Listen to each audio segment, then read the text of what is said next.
ఈ వీడియోలో Skoda Slavia గురించి తెలుసుకుందాము. ఇదైతే ఫేస్ లిఫ్ట్ వచ్చింది. ఫేస్ లిఫ్ట్ వచ్చింది అంటే అన్వీల్ మాత్రం చేశారు. రివీల్ చేశారు 18వ తేదీ. దీని ప్రైస్ అయితే రివీల్ చేయలేదు. బుకింగ్స్ అయితే ఓపెన్ ఉన్నాయి. దీని ప్రైజెస్ అయితే మనకు అక్టోబర్‌లో రివీల్ చేస్తారనమాట. బుకింగ్స్ అయితే ఫెస్టివల్ సీజన్ నుంచి తీసుకొస్తామని చెప్పారు.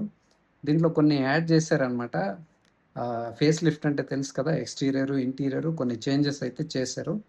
దీంట్లో నాకు నచ్చిన చేంజెస్ ఏంటంటే, మెకానికలీ ఒక చేంజ్ చేశారనమాట.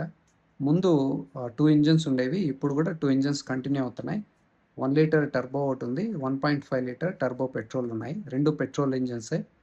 1 లీటర్ ఇంజిన్‌లో మనకు 6 స్పీడ్ మాన్యువల్ అలాగే 6 స్పీడ్ టార్క్ కన్వర్టర్ ఉండేది ముందు ఫేస్ లిఫ్ట్.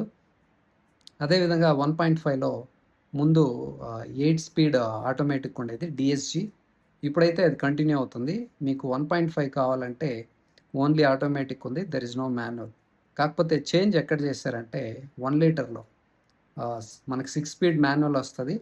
దాంతో పాటు 8 స్పీడ్ టార్క్ కన్వర్టర్ వస్తుందనమాట. ఇదైతే మంచి చేంజ్. మనం ఎస్పెషల్లీ హైవేలో వెళ్ళేటప్పుడైతే కాస్త స్మూత్‌గా ఉంటుంది. మైలేజ్ పెరగడానికి కూడా కాస్త ఆస్కారం ఉంటుందనమాట. దీనికి సంబంధించి మీకు పూర్తి వివరాలు కావాలంటే నేను ఫుల్ వీడియో చేశాను. దాన్ని ఒకసారి చూడండి.